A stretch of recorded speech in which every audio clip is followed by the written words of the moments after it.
Hello everyone, I welcome to World Politica. मैं हूं नदीम अहमद। तो दोस्तों, भारत के पड़ोसी देश बांग्लादेश में 2023 में ही चुनाव होने हैं। तो आज हम इन चुनावों को देखेंगे और बांग्लादेश की हिस्ट्री को भी समझेंगे। इस देश ने पर कैपिटा इनकम में भारत को पीछे छोड़ दिया है और बांग्लादेश ने हाल ही में तरक्की के मामले में काफ़ी चर्चाएं बटोरी है। तो आज हम बांग्लादेश का पूरा एनालिटिक्स करेंगे, पूरा ऑपरेशन करेंगे बांग्लादेश का। तो आप हमारे साथ वीडियो के लास्ट तक बने रहिएगा। बांग्लादेश बहुत ही इंपॉर्टेंट कंट्री है हमारे लिए, तो इसके बारे में जानना भी हमारे लिए बहुत ज़रूरी है। तो सबसे पहले थोड़ी सी मोटी मोटी चीज़ें हम बांग्लादेश के बारे में समझ लेते हैं।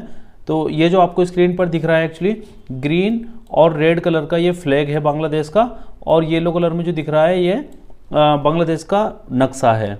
बांग्लादेश 26 मार्च 1971 को पाकिस्तान से आज़ाद हुआ था। बांग्लादेश ब्रिटिशर से आज़ाद नहीं हुआ था, ब्रिटिशर से एक्चुअली भारत और पाकिस्तान आज़ाद हुआ था, और बांग्लादेश 26 मार्च 1971 से पहले पाकिस्तान का ही हिस्सा था।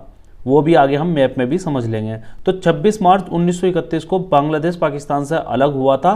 शेख मुजीबुर रहमान ने इसको आज़ादी दिलाई थी, जो कि उस समय पाकिस्तान के प्रधानमंत्री भी थे। एक्चुअली पाकिस्तान का इलेक्शन शेख मुजीबुर रहमान जीते थे, जो कि बांग्लादेश के रहने वाले थे। ये पूरा भी आपको क्लियर हो जाएगा आगे। जिसके बाद बांग्लादेश को शेख मुजीबुर रहमान ने पाकिस्तान से अलग करके एक इंडिपेंडेंट देश बना दिया था।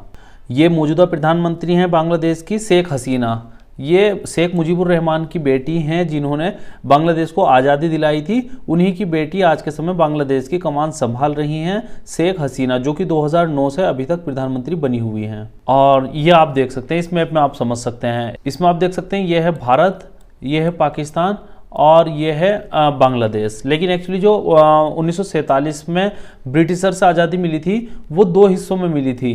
पहला भारत और दूसरा पाकिस्तान। ये पाकिस्तान था। इसे कहा गया वेस्ट पाकिस्तान और इस हिस्से को कहा गया ईस्ट पाकिस्तान। यानी ये दोनों एक ही देश थे जिसका नाम था पाकिस्तान।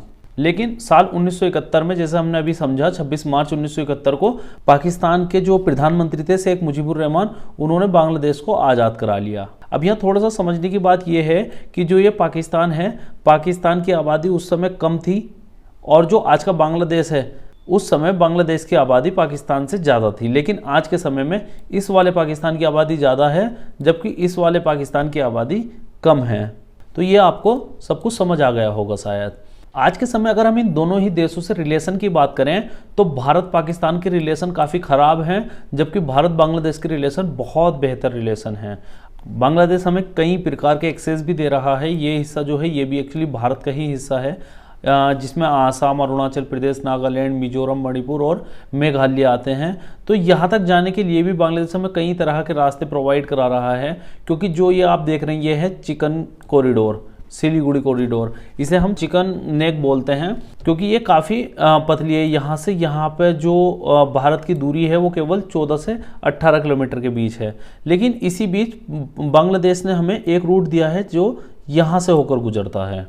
यानी कि भारत को पश्चिम बंगाल के इस हिस्से से पश्चिम बंगाल के इस हिस्से में जाना है। यहाँ से भारतीय सेना या कोई भी भारतीय सामान या भारतीय नागरिक इजीली जा सकते हैं। ये तो थी जियोपॉलिटिक्स की बात। अब बात करते हैं बांग्लादेश की। तो जैसे कि आप समझ गए होंगे, ये है हमारा प्यारा भारत और ये है पाकिस्तान, और यहाँ पर आपको मिलेगा बांग्लादेश। अब सबसे पहले हम समझते हैं बांग्लादेश की पॉलिटिकल सिचुएशन को, कि बांग्लादेश की जो पॉलिटिकल सिचुएशन है वो क्या है। ये जो स्क्रीन पर आपको आंकड़े दिख रहे हैं, ये 2018 के आंकड़े हैं।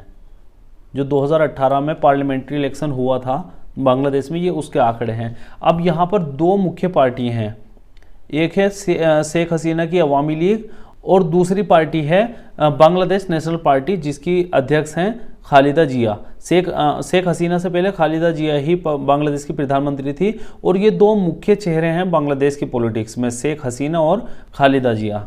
शेख हसीना का जो अलायंस है उसका नाम है ग्रैंड अलायंस, और जो खालिदा जिया का अलायंस है उसका नाम है गणतंत्र मोर्चा। अब बात करते हैं बांग्लादेश में पार्लियामेंटेरियन सीट की। तो यहाँ पर कुल 300 सीट हैं जिन पर इलेक्शन होते हैं, जबकि 50 सीटें रिजर्व हैं महिलाओं के लिए। और ये 50 सीटें इन 300 में नहीं है, बल्कि एडिशनल 50 सीटें हैं। ये आप देख सकते हैं इसमें।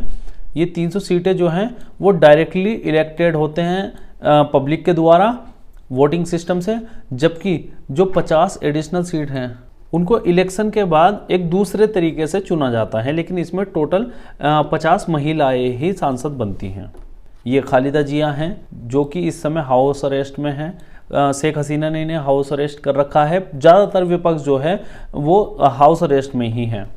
2018 में जब लास्ट टाइम चुनाव हुए थे बांग्लादेश में, जिनमें शेख हसीना ने एक धुआंधार जीत दर्ज की थी, उसमें 300 में से 295 सीटें केवल शेख हसीना ने ही जीती थी और केवल 5 सीटें ऐसी थी जो विपक्ष के पाले में गई थी। अब आप समझ सकते हैं कि बांग्लादेश में आज के समय अवामी लीग का कितना बड़ा वर्चस्व है। पूरे बांग्लादेश पर केवल एक ही पार्टी का कब्जा है और वो है शेख हसीना की अवामी लीग, जिसे शेख मुजीबुर रहमान ने पाकिस्तान के समय बनाया था। तो शायद ये आपको पॉलिटिकल सिचुएशन समझ आ गई होगी। ये आप देख सकते हैं ग्रैंड अलायंस जो कि शेख हसीना का है, इसमें ये पार्टीज़ हैं। और इसके बाद है BNP प्लस, यानी कि जो गणतंत्र मोर्चा अलायंस है उसको लीड करती हैं खालिदा जिया। हालांकि खालिदा जिया के पास ज़्यादा बड़ी पार्टियां नहीं हैं, कुल मिला के 7 पार्टियां इसमें शामिल हैं। लेकिन जो शेख हसीना के साथ में पार्टियां हैं, जिनमें जातीय समाजतांत्रिक पार्टी, वर्कर्स पार्टी, ये काफ़ी बड़ी पार्टी हैं और ये सब की सब जो है वो शेख हसीना के साथ में हैं। इसलिए शेख हसीना को बांग्लादेश में हरा पाना बहुत मुश्किल है, लगभग नामुमकिन के करीब है। और इस समय खालिदा जिया, उनके बेटे जो कि इस समय खालिदा जिया की पार्टी को लीड कर रहे हैं, वो सब के सब हाउस अरेस्ट में हैं, ज़्यादातर जेलों में हैं। इस्लामी पार्टी जो है, इस्लामी आंदोलन बांग्लादेश पार्टी है एक, वहाँ पर इस पार्टी की भी कुछ सीटें हैं वहाँ पे, लेकिन इस पार्टी के ज़्यादातर नेताओं को जेल में ही डाल रखा है। शेख हसीना ने अपना पूरा ही विपक्ष जो है वो जेल में डाल रखा है, जिस कारण से शेख हसीना की जीत 2023 के चुनाव में भी बिल्कुल पक्की है। 29 जनवरी 2024 को शेख हसीना के 5 साल पूरे हो जाएंगे और 30 जनवरी को बांग्लादेश को नया प्रधानमंत्री मिलेगा। और मैं ये आपको बताता चलूँ कि आप देख लेना 2024 में भी बांग्लादेश में शेख हसीना ही फिर से प्रधानमंत्री बनेंगी और पूरे बहुमत के साथ प्रधानमंत्री बनेंगी। लेकिन मौजूदा समय में विपक्ष जो है वो काफ़ी कोशिश कर रहा है। इस समय वहाँ पर चुनाव का माहौल है, दिसंबर में वोटिंग होगी और जनवरी में उसका रिजल्ट आएगा। लेकिन इस समय बांग्लादेश की जो मौजूदा सरकार है उसके खिलाफ काफ़ी प्रोटेस्ट हमें देखने को मिल रहे हैं। और जो विपक्ष है, विपक्ष कह रहा है कि शेख हसीना जो है वो अपने प्रधानमंत्री पद का गलत इस्तेमाल करके विपक्ष के खिलाफ कार्रवाई कर रही है, जिसके खिलाफ वहाँ की पब्लिक और विपक्षी पार्टियों के कार्यकर्ता प्रदर्शन कर रहे हैं। अभी हाल ही में ढाका के अंदर बहुत बड़े स्तर पर सरकार के खिलाफ प्रदर्शन हुए हैं, जिनको शेख हसीना ने बलपूर्वक दबा दिया। लेकिन उन प्रदर्शनों ने दुनिया भर के अखबारों में जगह बनाई थी। तो दोस्तों, उम्मीद करता हूँ आपको बांग्लादेश के बारे में ज़्यादातर चीज़ें समझ आ गई होगी। एक सवाल आपके लिए छोड़ के जा रहा हूँ, जिसका जवाब आपको कमेंट करके बताना है। आपको बताना है कि बांग्लादेश की राजधानी क्या है। 4 ऑप्शंस दिए हुए हैं, इनमें सही जवाब आपको कमेंट में लिखकर बताना है। तो मिलते हैं नेक्स्ट वीडियो में, तब तक आप बने रहिए हमारे चैनल वर्ड पॉलिटिका के साथ। जय हिंद, जय भारत।